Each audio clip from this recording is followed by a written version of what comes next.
बिस्मिल्लाहिर्रहमानिर्रहीम। अस्सलाम वालेकुम नाज़रीन, मैं हूं एमएसजे और मेरे साथ मौजूद हैं एस्ट्रोलॉजर मलिक महबूब साहब। सर कैसे हैं आप? ठीक है, खैरियत से हैं? जी, अल्लाह का करम है। आप बताएँ? माशाअल्लाह बड़े फिट-फाट और आज तो बड़े अच्छे अंदाज़ में बैठे हैं। Thank you. बस थोड़ा-सा मैंने कहा हम भी कोई ऑफ़िस में बैठ जाएँ, नहीं तो आपसे जहाँ दिल करे वहाँ बैठ के वीडियो कर लेते हैं। क्योंकि जी, जल्दी इतनी होती है, आपका टाइम हमारे टाइम का डिफरेंस भी तो बहुत है। तो इस बिल्कुल, इसलिए बिल्कुल। जी, जी, बिल्कुल, बिल्कुल। आपने कहा था कि दुनिया में कुछ नया होने वाला है, वही हुआ है। अल्लाह खैर करे, ज़लज़ले के झटके भी आए हैं और आप बता भी रहे हैं कि बड़ी हलाकतें हुई हैं। तो कैसे देखते हैं सूरज ग्रहण से पहले इस तरह के ज़लज़ले के झटके? जी, बिल्कुल, ये चीज़ मैं आपको लास्ट वीक में बोल रहा था कि आने वाले टाइम मुझे अच्छा नहीं लग रहा और ये सीरीज़ ऑफ एपिसोड्स चलेंगे। मतलब कि अभी ये जो है रिस्क हमारा टला नहीं है। अल्लाह करे ऐसा हो कि इससे आगे जो है खुदा ना ख़ास्ता मज़ीद अमवात ना हो, लेकिन मुझे अभी भी बहुत ज़्यादा प्रॉब्लम दिख रही है आने वाले दिनों में और ये बढ़ती जाएँगी। जैसे-जैसे हम मार्च ऑलमोस्ट ख़त्म है, हम अप्रैल में जैसे ही दाखिल होंगे, आप देखेंगे पूरी दुनिया में एक अजीब अफ़रा-तफ़री मच जाएगी। और इसमें मैं आपको बार-बार एक ही बात कर रहा हूँ कि जो ये इक्लिप्स लग रहा है, ये लग रहा है वाटरी साइन में वाटर रिलेटेड इश्यू बहुत ज़्यादा अभी ये जो ज़लज़ला आया है मुझे लगता है कि 2-4 ममालिक में आया है, एक पर्टिकुलर जगह पे नहीं आया है। ये इसी तरह से ये मज़ीद ज़लज़ले के झटके आने वाले दिनों में पड़ेंगे और इसी तरह से अल्लाह करे ऐसा ना हो, मुझे जो डर है वो ये है कि सुनामी आ सकता है। मतलब आप कह रहे हैं कि अल्लाह ना करे बहुत सी जगह पे सुनामी आ सकता है, पानी के जो खतरात हैं वो बढ़ सकते हैं। बहुत ज़्यादा बढ़ेंगे सर। ये अभी तो हमारे पास तकरीबन 24 घंटे हैं सोलर इक्लिप्स को, लेकिन ऐज़ यूजुअल जैसे मैंने आपको कहा है कि प्लैनेट उस ऑलरेडी उस साइन के अंदर बहुत सारे जमा हुए हैं। मून ने ट्रांज़िट करना है, इक्लिप्स होगा जैसे ही, तो ये मामलात एकदम से बहुत ज़्यादा एक्सेलरेट कर जाएँगे।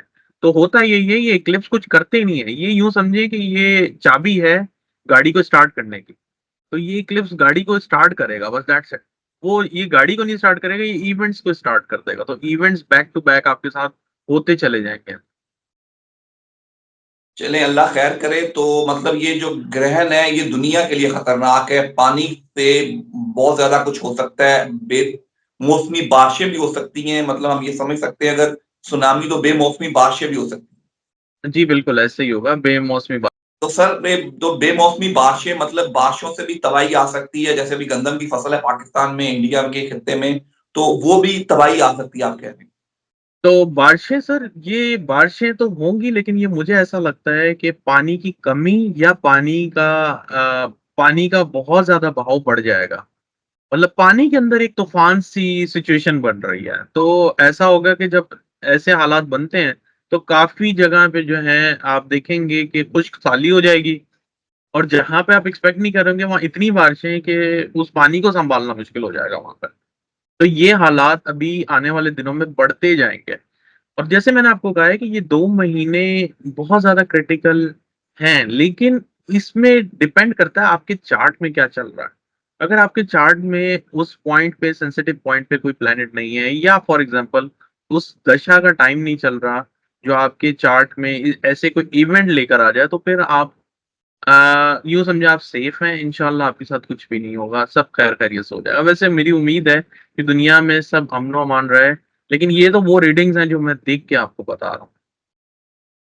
दूसरी तरफ पाकिस्तान में करें, रमज़ान का महीना अमन से गुज़र गया, कुछ दहशतगर्दी के वाक़यात हुए हैं, नई लहर भी आई है। सियासत में हलचल शुरू हो गई है, जैसे रमज़ान खत्म होना है, ईद आने लगी है। पीटीआई में फॉरवर्ड ब्लॉक की खबरें गर्दिश करना शुरू हो गई हैं। शेर अफजल मुरवत साहब ने कहा कि 16 बंदों का फॉरवर्ड ब्लॉक बनने जा रहा है। कैसे देखते हैं फॉरवर्ड ब्लॉक को आने वाले दिनों में? सर मुझे तो ऐसा लगता है कि पीटीआई पूरी फॉरवर्ड ब्लॉक बनाएगी। हर कोई फॉरवर्ड ब्लॉक बनाएगा, ऑनेस्टली स्पीकिंग क्योंकि वहाँ पे वो पीटीआई में वो यकजहती नहीं है, जो इनकी इस वक़्त की क़यादत है। मैं आपको बहुत दफ़ा पिछले साल से बोलता आ रहा हूँ कि ये क़यादत बहुत बड़ा प्रॉब्लम बनी हुई है खान साहब के लिए। तो ये आने वाले दिनों में मैं आपको बता रहा हूँ, सबसे ज़्यादा जो स्क्रूटनाइज़ होगा ना, वो पीटीआई का जो है पीटीआई की टीम ही होगी या पार्टी होगी। तो मुझे ऐसा लगता है कि इनकी पार्टी में इतनी सफाई होने वाली है, इतना झाड़ू फिरेगा कि ऐसे-ऐसे लोगों के नाम सामने आएँगे, जिनको हम लोग बहुत ज़्यादा ऐसा समझ रहे हैं कि ये प्रो इमरान खान है। तो आप ज़रा सब्र करें, अभी तो ये यूँ समझें ये एक बहुत बड़ी फ़िल्म बननी है। तो ये फ़िल्म शुरू हो भी गई है। और ये मार्च जैसे ही खत्म होगा, एक्चुअली देखें ना आप, जैसे कल सोलर इक्लिप्स है, तो अल्लाह करे सब खैर खैरियत से, अमन और अमान से अगले ईद के दिन गुजर जाए। मुझे तो ये ईद भी बड़ी मुश्किलों से गुजरती हुई दिख रही है। अल्लाह करे मैं गलत हूँ, लेकिन मैं आपको सही बता रहा हूँ, जो हालात हैं, जो प्लेनेट की पोजीशन है, प्लैनेट्स ये नहीं देखते कि आपके यहाँ क्या इवेंट चल रहा है, लेकिन हाँ, अल्लाह ताला सब पे अमन रखे, सबको खैर खैरियत से रखे, अमन और अमान रखे। लेकिन आने वाले दिन अच्छे नहीं है। आप कह रहे हैं आने वाले दिन अच्छे नहीं है, दुनिया के लिए आने वाले दिन अच्छे नहीं है, अल्लाह खैर रखे। लेकिन अगर जैसे आपने पीटीआई की बात की है, तो अपोजिशन का इत्तेहाद बनता है, तो इत्तेहाद कामयाब ना हो जाए तो वहीं एक फॉरवर्ड ब्लॉक बनने की कोशिश की जाती है। और शेर अफजल मरवत साहब जिन्हें पार्टी से निकाला है, उन्होंने आज अलन ऐलान कह दिया 16 बंदे उस ब्लॉक में शामिल हैं। क्या जो बाकी रह जाएंगे, पार्टी तो असल इमरान खान के साथ है, इमरान खान जब भी आएंगे तो पार्टी वहां से शुरू हो जाएगी। ये अपने मुस्तकबिल के साथ फिर क्या कर पाएंगे? देखें, ये बात वही है शहजाद भाई, कि मैं इनके मुस्तकबिल को, एक एक बंदे के मुस्तकबिल को नहीं जानता, लेकिन मुझे इतना पता है कि ये जो इस सब पार्टी की मेजर क्यादत है ना, इनमें बहुत ज्यादा इश्यूज हैं। और ये मैं आपको पिछले साल से बोलता आ रहा हूँ, लेकिन इनकी मैं आपको बता रहा हूँ, मेजर लोग जो है छोड़ के चले जाएंगे या निकाल दिए जाएंगे। ये मेरी जो है, ये एक रीडिंग है कि इनके मेजर जो पार्टी के लोग हैं, जो एक्सट्रीम एलीट क्यादत के लोग हैं, मुझे ऐसा लगता है या ये छोड़ देंगे या ये निकाले जाएंगे, और यहीं से मामले आपके सुधरना शुरू हो जाएंगे। पीटीआई को हमने पिछले साल में देखा, बड़े अच्छी अच्छी अपॉर्चुनिटी मिली, मौके मिले अपने आप को मनवाने के लिए, बड़े बड़े जलसे भी किए, लेकिन हमेशा सब कुछ उनके एंगेज जाता रहा, बल्कि हक में जाने की बजाय खिलाफ जाता रहा। जो चीजें सही होनी थी वो भी उनके खिलाफ गई। दूसरी तरफ क्यादत की बात करें, आपने भी कहा था कि जो अगर लेडीज खवातीन क्यादत करेंगी तो पीटीआई को अच्छी सपोर्ट मिलेगी।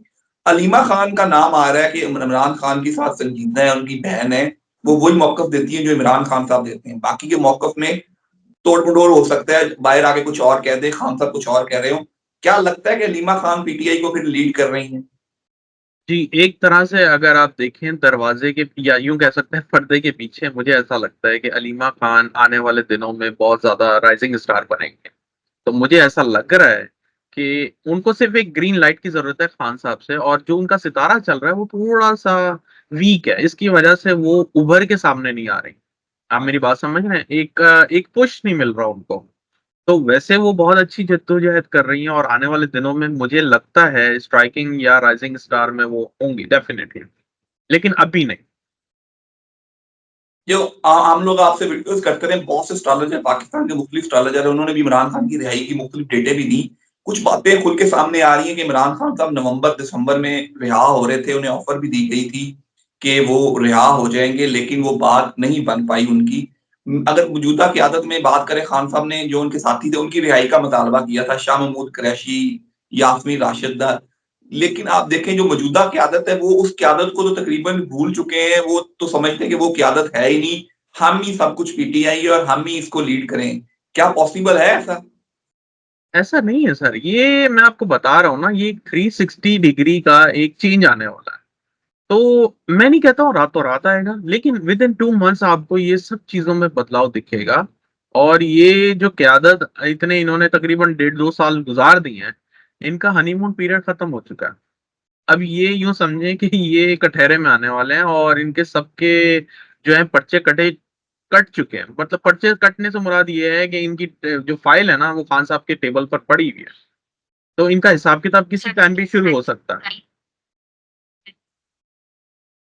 जैसे इनका आप कह रहे हैं हिसाब किताब शुरू हो सकता है। अली मीन गंडापुर साहब को बहुत से लोगों ने आया, कोशिश की कि उनको खत्म किया जाए, केपीके के वो वजीर आला ना रहे, लेकिन वो कायम रहे, केपीके के वजीर आला वो अभी भी हैं। और वो कहते हैं कि खान साहब को मुझ पे मुकम्मल एतमाद है और खान साहब का मैं एतमाद पे पूरा उतरूंगा। और लगता है कि ईद के बाद अपोजिशन इत्तेहाद कुछ कर पाएगा, गवर्नमेंट को मुश्किल वक्त दे पाएगा।